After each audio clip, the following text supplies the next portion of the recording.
একদিকে আধুনিকতা, অন্যদিকে পুরোনো দিনের ছোঁয়া। এই দুইয়ের মিশ্রণই হলো আমাদের প্রিয় মুন্সিগঞ্জ। এই স্থানটা শুধু দর্শনীয় নয়, এটা শিক্ষার, প্রেরণার আর আত্মগর্বের জায়গা। যারা বিজ্ঞান ভালোবাসে তাদের জীবনে একবার হলেও এখানে আসা। আসসালামু আলাইকুম এভরিওয়ান, আশা করি আপনারা সকলেই ভালো আছেন।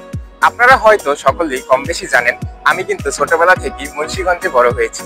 মুন্সিগঞ্জে বড় হওয়া সত্ত্বেও মুন্সিগঞ্জের দর্শনীয় স্থানগুলো কিন্তু কখনোই ঘুরে দেখা হয়নি। এই ঈদে আমি এবং আমার দুই বন্ধু মিলে পরিকল্পনা করেছি যে যে মুন্সিগঞ্জের দর্শনীয় স্থানগুলোতে ঘুরতে যাব। তো পুরো ভিডিও জুড়ে আমি থাকছি মোহাম্মদ মেহেদী হাসান ফাহিম, সাথে থাকছে আমার দুই বন্ধু মোহাম্মদ ফজলুল করিম অ্যান্ড তরিকুল ইসলাম সিয়াম। তো চলুন কথা না বাড়িয়ে ভিডিওটা শুরু করে দেই।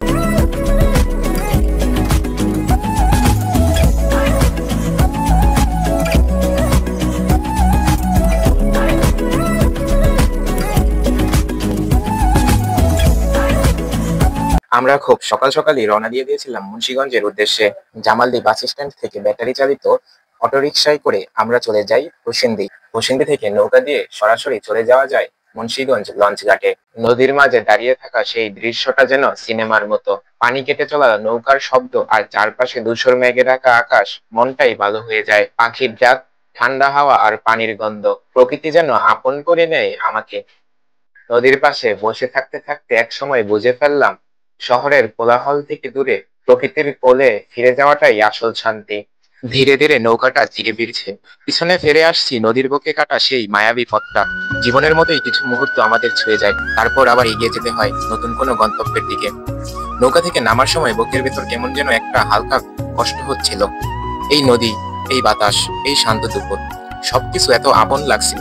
মনে হচ্ছিল যেন কিছু একটা ফেলে চলে যাচ্ছি, কিন্তু জীবন তো এমনই, সময় পেলে আবারও ফিরবো এখানে। ফিরবো সেই শান্ত নৌকা ভ্রমণে। নৌকা থেকে নেমে এবার রওনা দিলাম ইতিহাসের এক নির্দেশনার দিকে, ইন্দ্রাকপুর দুর্গ। মুন্সিগঞ্জ শহরের মাঝে দাঁড়িয়ে থাকা এই দুর্গটি যেন শত শত বছরের সাক্ষী। 1650 সালে মোগল আমলে বানানো এই দুর্গ একসময় নদী রক্ষা আর শত্রু প্রতিরোধের জন্য তৈরি করা হয়েছিল। চুপচাপ দাঁড়িয়ে থাকা এই প্রাচীন দেওয়ালগুলো যেন আমাকে নিয়ে গেল কয়েক শতাব্দী পেছনে। দেওয়ালের ফাঁকে বাতাস ঢুকছে, আর প্রতিটি ইট যেন বলছে কোনো এক সময়ের গল্প। ছোটবেলায় বইয়ে পড়েছি, আর আজ সেটা চোখের সামনে। ভাবতেই গা শিউরে উঠছে। এই দুর্গে দাঁড়িয়ে একটা অনুভূতি কাজ করলো, যত দূরই যাই না কেন এই মাটির ইতিহাস আমাদের ঠিকই টেনে আনে নিজের শেকড়ের কাছে। ইতিহাস শুধু পড়ার জিনিস নয়, এটা ছুঁয়ে দেখার, অনুভব করার জিনিস। আজ সেটা সত্যি অনুভব করলাম। দুর্গের চূড়া থেকে তাকিয়ে পুরো শহরটাকে দেখলাম, একদিকে আধুনিকতা, অন্যদিকে পুরোনো দিনের ছোঁয়া। এই দুইয়ের মিশ্রণই হলো আমাদের প্রিয় মুন্সিগঞ্জ। ইন্দ্রাকপুর দুর্গ থেকে বের হয়ে উঠলাম রিকশায়। গন্তব্য অতীশ দীপঙ্কর মেমোরিয়াল কমপ্লেক্স, শ্রীনগর। রিক্সাটা যখন চলছিল সরু গ্রামের রাস্তা ধরে, চারপাশটা সবুজ ধানক্ষেত আর মাটির গন্ধ, মনে হচ্ছিল যেন শহরের ব্যস্ততা থেকে হঠাৎ এক টুকরো স্বর্গে এসে পড়েছি। এর কিছুক্ষণ পরই রিক্সা থেমে গেল এক বিশেষ জায়গায়। এটা শুধু একটা কমপ্লেক্স নয়, এটা ইতিহাস আর জ্ঞানের এক বিশাল স্মারক। এই জায়গাটা উৎসর্গ করা হয়েছে অতীশ দীপঙ্কর শ্রীজ্ঞানের স্মৃতির প্রতি, যিনি ছিলেন 1000 বছর আগের একজন বিখ্যাত বাঙালি বৈদ্য পণ্ডিত। তিব্বতের ধর্ম সংস্কার ও জ্ঞান চর্চায় যার অবদান অস্মরণীয়। কমপ্লেক্সের ভিতরে প্রবেশ করলেই মনে হলো এটা শুধু একটা স্থাপত্য নয়, এটা একটি অনুভূতি, যেখানে জ্ঞানের আলো ছড়িয়ে আছে প্রতিটা কর্নারে। বৈদ্য ভাস্কর্য, শান্ত পরিবেশ আর প্রাচীন স্থাপত্যের সংমিশ্রণে এমন একটা পরিবেশ তৈরি হয়েছে যেটা মন ভাবিয়ে তোলে। জ্ঞান আর মানবতার যে দীপ্তি অতীশ দীপঙ্কর জ্বালিয়ে গেছেন, তার আলো আজও নিভে যায়নি। শ্রীনগরের অতীশ দীপঙ্কর কমপ্লেক্স থেকে বের হয়ে রওনা দিলাম রানীখালের পথে। এখানেই রয়েছে আধুনিক বিজ্ঞানের প্রতিকৃত, বাংলাদেশ তথা উপমহাদেশের গর্ব স্যার জগদীশ চন্দ্র বসুর জন্মভিটা।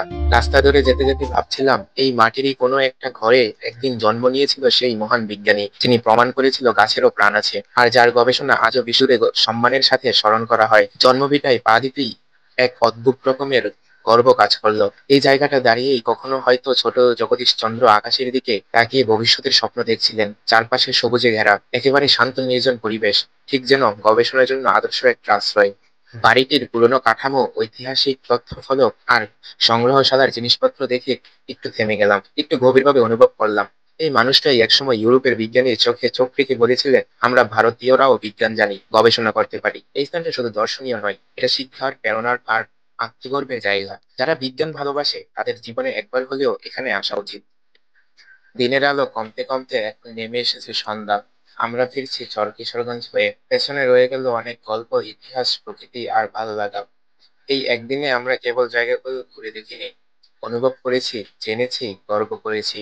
এটা একটা সফর ছিল মনের ভেতর দিয়ে, যেটা আমি সারা জীবন মনে রাখবো। ধন্যবাদ সবাইকে। আসসালামু আলাইকুম। ফিরবো আবারও কোনো নতুন ভিডিও নিয়ে।